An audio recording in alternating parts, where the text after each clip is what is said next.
Hi, ഇവിടേക്കായിരുന്നു എൻ്റെ യാത്ര. Cent Paul store, Westminster കത്തീഡ്രലിൻ്റെ തൊട്ടടുത്താണ് ഈ സ്റ്റോർ. ഇതിൻ്റെ പ്രത്യേകത കണ്ടോ?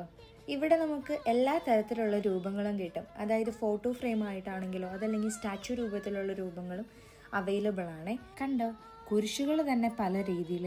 ആ മേളിൽ കാണുന്നതാണ് ഞാൻ എടുത്തത്. പിന്നെ DVD സെറ്റുകൾ വേറെ, കാസറ്റ് സെറ്റുകൾ, അതുപോലെ തന്നെ ബുക്ക് സെക്ഷൻസ് വേറെ. എന്താ നമുക്ക് ആവശ്യമുള്ളതെന്ന് നമ്മളൊരു ഐഡിയ വെച്ച് പോയില്ലെങ്കിൽ നമുക്കാകെ കൺഫ്യൂഷനാകും. കാരണം അവിടെ നിന്ന് നമുക്ക് ഒരുപാട് എടുക്കാനായിട്ട് തോന്നും. അങ്ങനത്തെ ഒരുപാട് കളക്ഷൻസുള്ള ഒരു സ്റ്റോറ്. ദേ, ഈ സെൻറ്റ് ജോസഫിൻ്റെ ഉറങ്ങുന്ന പീസ് ഇച്ചിരി റെയർ അല്ലേ? കാരണം അത് കിട്ടാൻ ഭയങ്കര ബുദ്ധിമുട്ടാണെന്നാണ് ഞാൻ കേട്ടിട്ടുള്ളത്. ഞാനങ്ങനെ വേറെ സ്റ്റോറുകൾ കണ്ടിട്ടുമില്ല. മാതാവിൻ്റെ തന്നെ പല രീതിയിലുള്ള സ്റ്റാച്യൂസ് ഉണ്ടായിരുന്നു. കണ്ടോ, ചെറുതു മുതൽ വലുത് വരെ, അത്യാവശ്യം നല്ല വലിയ രൂപങ്ങൾ വരെ അവിടെ ഉണ്ടായിരുന്നു. എനിക്ക് ഭയങ്കര ഇഷ്ടപ്പെട്ടു. കാരണം നമുക്ക് ഏതെടുക്കണമെന്ന് അത്ര കൺഫ്യൂസ്ഡ് ആക്കുന്ന തരത്തിൽ ഉള്ള കളക്ഷൻസ്. അങ്ങനെ എനിക്ക് ആവശ്യമുള്ള ഒരു 3 എണ്ണം ഞാൻ എടുത്തിട്ട് പോന്നു. ഞാനെടുത്തത് മാതാവിൻ്റെയും ഔസേപ്പിതാവിൻ്റെയും അതുപോലെ തന്നെ ഒരു കുരിശ് രൂപം. ഈ 3 എണ്ണമാണ് ഞാൻ അവിടെ നിന്ന് പർച്ചേസ് ചെയ്തത്. അപ്പം അത്രേ ഉള്ളൂ.